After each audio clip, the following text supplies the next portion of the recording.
Hi everybody, welcome to MusiCrust. My name is Chris, and this is going to be the first episode of the 365 Music Album Challenge. We are getting through the first 7 albums this week.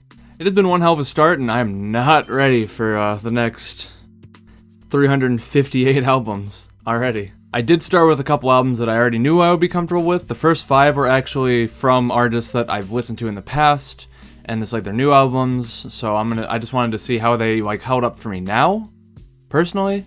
Although there have been 2 artists and 2 albums this week that I have never listened to in my life, and I really wanted to see how I'd feel about them, and obviously that's the whole point of this project. I just figured I'd ease myself in with 5 artists that I, figured I'd probably enjoy, which actually, one of them one of them was just not great. We're gonna get into that right now, actually.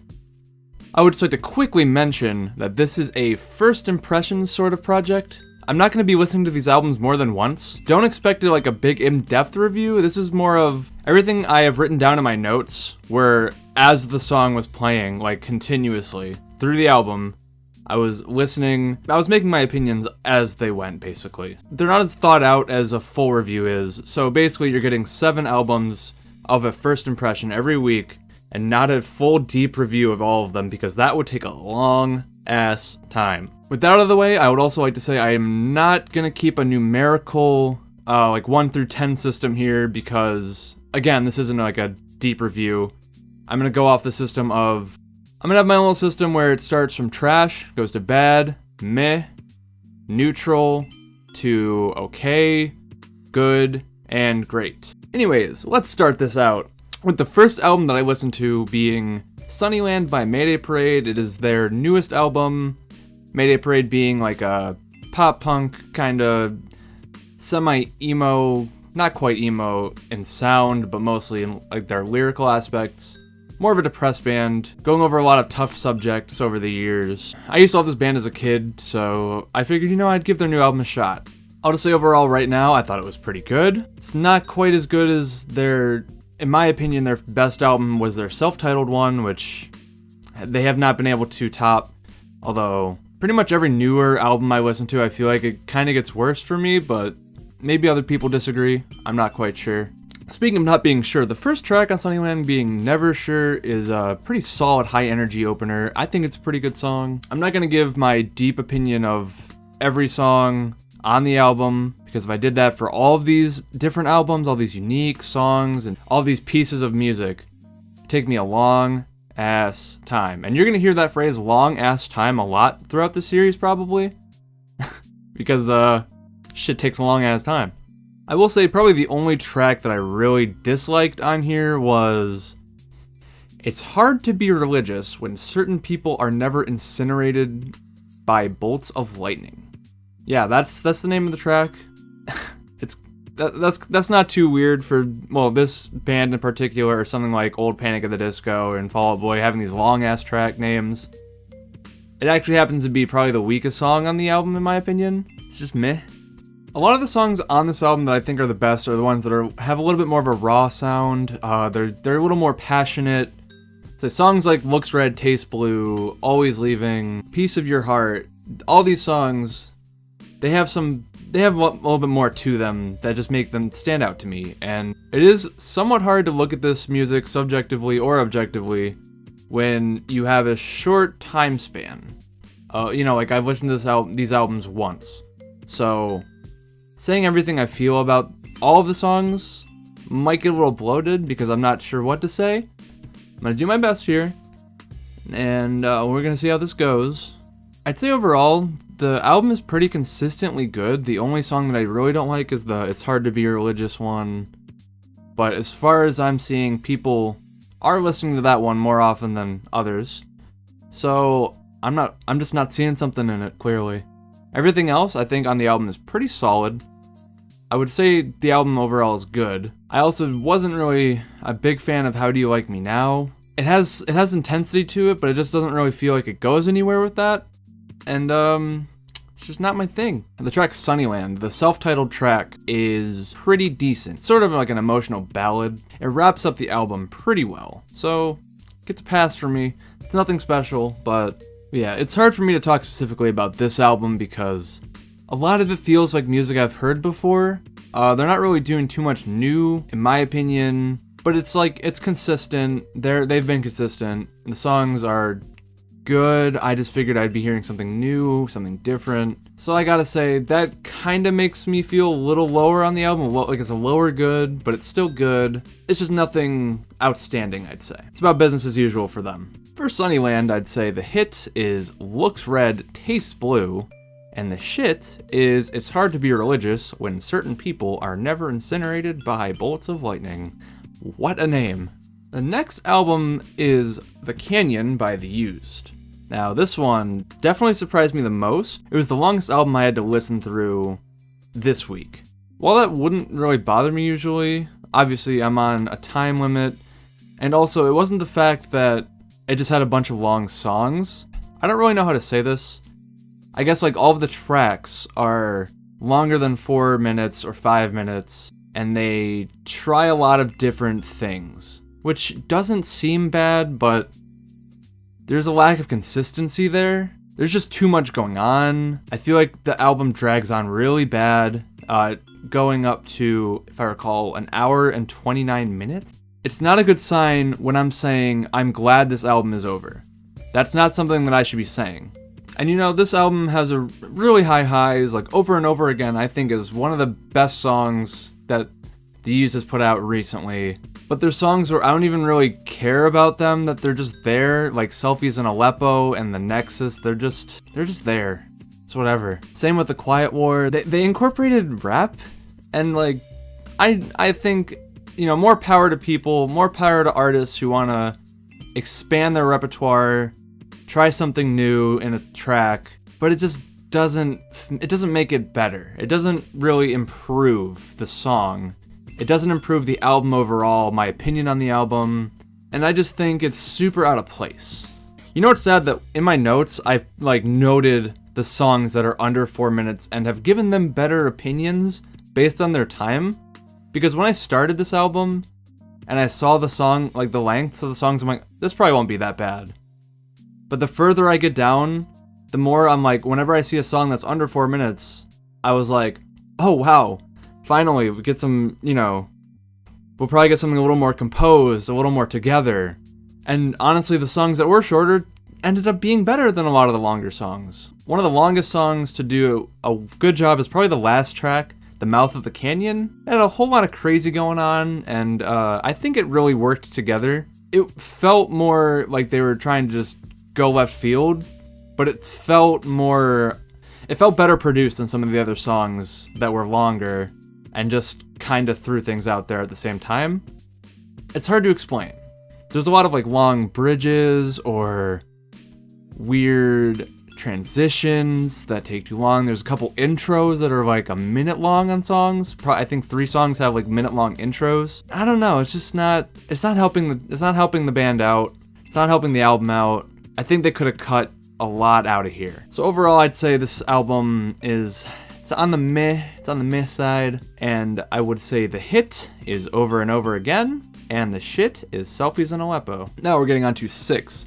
6 is the 9th album by pop group We the Kings. I'm calling them a pop group, but like a decade ago they were a pop punk group. So clearly things have changed. I believe they called the album 6 because it's the 6th album in a row that they have released yearly, which is pretty impressive. They've been able to put all this material consecutively. At least I would assume that's why they called it 6. All signs point to that, so I'm just gonna go with it. I honestly haven't listened to this artist in a long time, and the only album I've ever listened to was their first album, the self-titled one. If I recall. I believe it was the self-titled, their first one. The one with all the hits that we remember, you know, Check Yes Juliet, all that nonsense.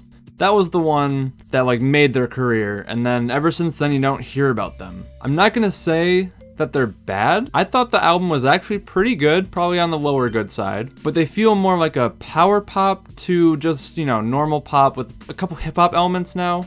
Which certainly isn't what I remember them to be, which is not a problem. Every artist should grow and, you know, change their sound. I think that it's pretty good that they're trying these new things, but I can see why they're not at the same high point they were when they started. I actually think my favorite song is one that's more like a rock ballad kind of like one of their older songs almost, called Alive on this album. It just does a lot right. Also has some hip-hop elements in it that work out really well. Lyrically, the album overall feels a little repetitive and safe. Like I said, this is more of a pop album than it is punk album. Pop punk is really kind of dead at this point, as we all know. And that's not quite bad. It just feels like it doesn't really go... It doesn't try anything that's... There's nothing out of the blue about this album. It's like what you see is what you get here.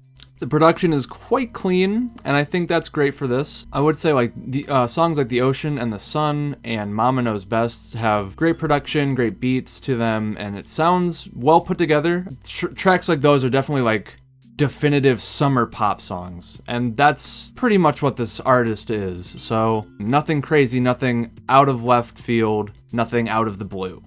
Anyways, I'd say overall that album is definitely on the low good side. It's pretty solid, pretty consistent. The only song that I really didn't care for was Festival Music, which it's okay. Everything else is fine, you know? Everything else is good. Now, for the hit on 6, we would say I would give it to Alive, and the shit would be Festival Music. Our fourth album on the 365 challenge is All Ashore by Punch Brothers, a progressive bluegrass album and artist. I should say right now, don't knock it before you try it. This is probably the best album I've listened to so far, which I know there's not much to base that off of. I have enjoyed all of the tracks on this album. I have no complaints over length.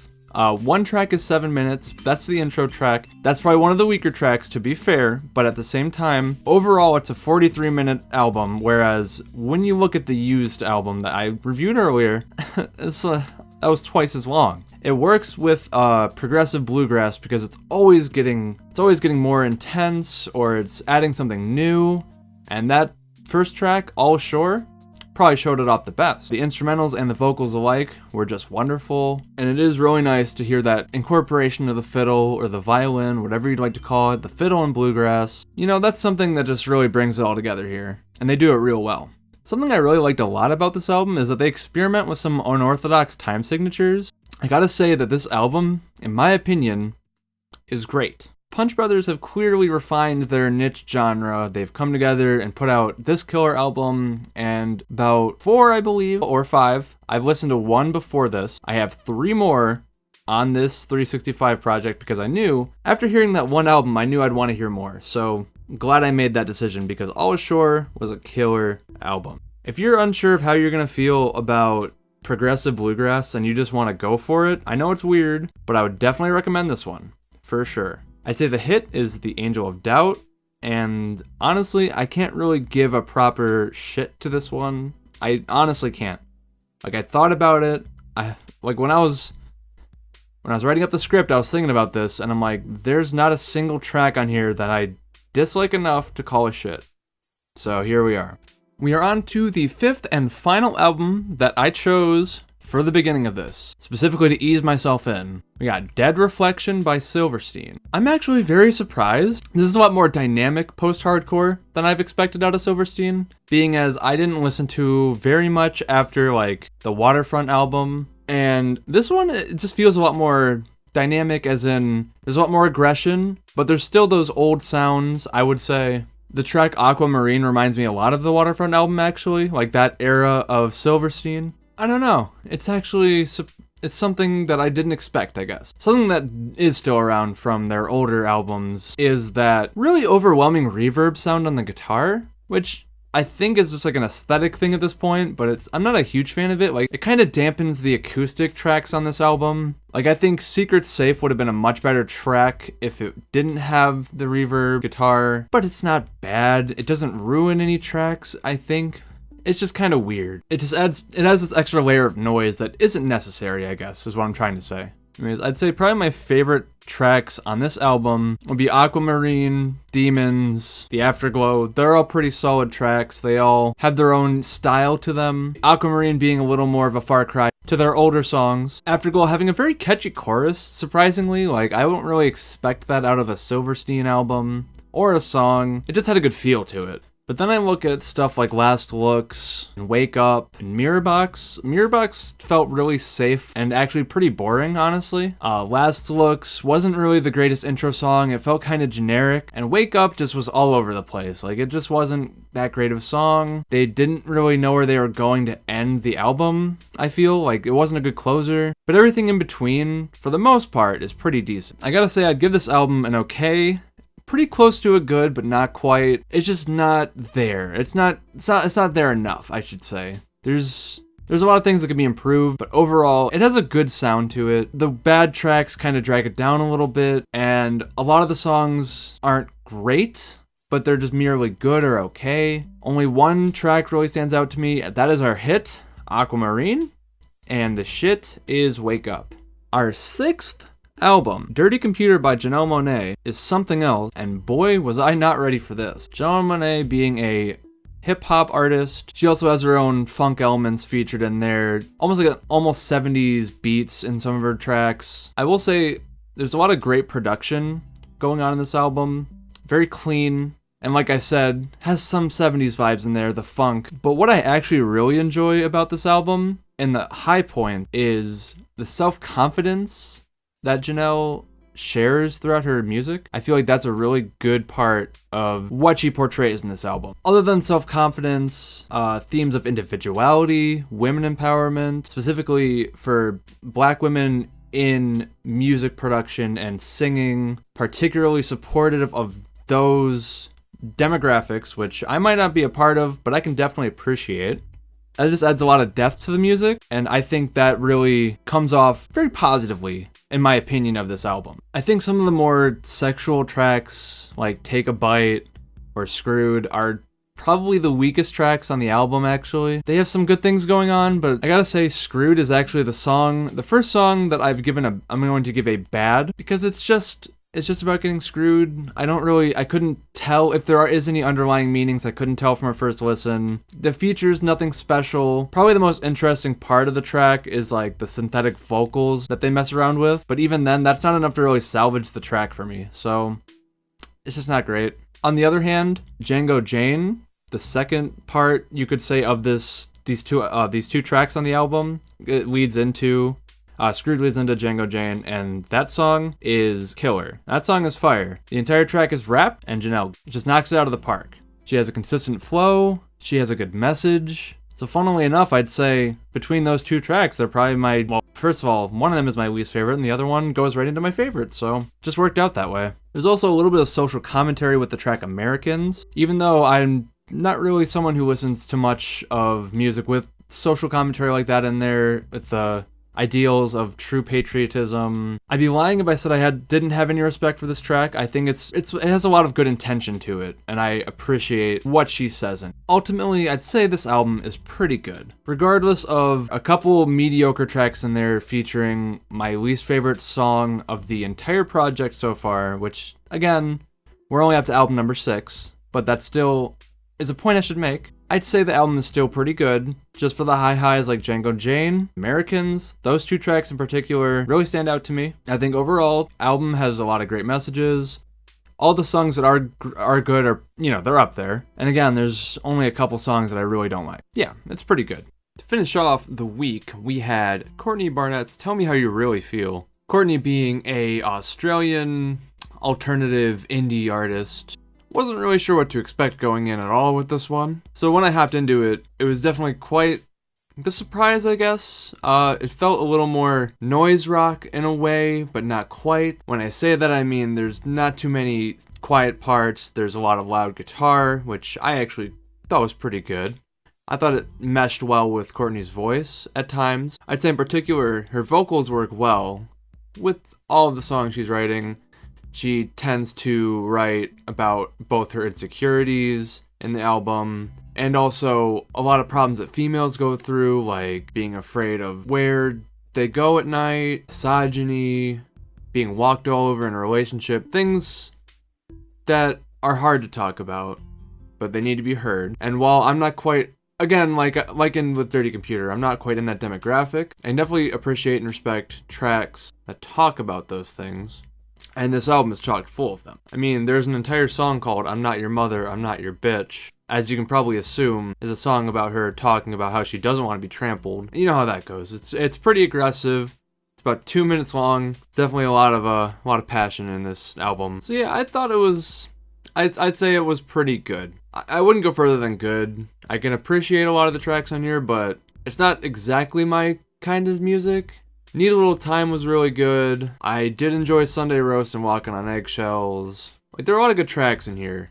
It's just, I did feel like there's just a little too much noise. The distorted guitars and some of the tracks were a little too much for me. They weren't bad per se. I don't know how often I would listen to this album, I guess is what I'm trying to say. That being said, I would give the hit to Need a Little Time. The shit was kind of hard for me, but I would probably give it to Crippling Self-Doubt and a general lack of confidence. Even though I think there's a lot of importance to this track, I think it delves into some of Courtney's insecurities. Not a bad track per se, and I think it's good for the big picture of the album, but I don't think it's a track I'd want to listen to very often. I guess that's the point I'm trying to make, is it's not a song I want to listen to frequently, or I would want to listen to frequently, compared to some of the other tracks on here. I don't even think it's the worst sounding track. A lot of them sound pretty same-ish, to be fair, but the subject matter kinda brings me down, but at the same time, I can say I get the importance of it.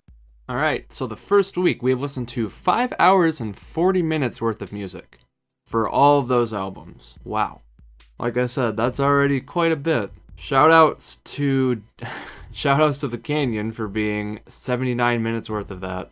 Twice as long as 3 of the albums that I listened to. The one by Courtney Barnett, the one by Punch Brothers, and the one by We the Kings. All 3 of those were half as long as The Canyon. Yikes. I'm not getting any of that time back. But it was quite the ride to start things with. Anyways, guys, that is the first week of the 365 album project. Thank you so much for watching all the way through if you did.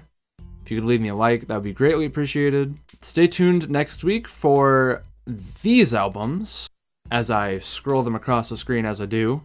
Those will be something, because now that we're out of those first 5 albums that I had that I could just listen to and know that it would be easy for me to talk about them because I've listened to these artists before. This will be a true trial for me, because I don't know any of the artists I'm about to listen to except for, I've heard The Offspring, obviously, and Prince, but everyone else are artists that I don't really listen to. So, yeah, we're gonna see how this goes. Catch you guys next week. Have a good night.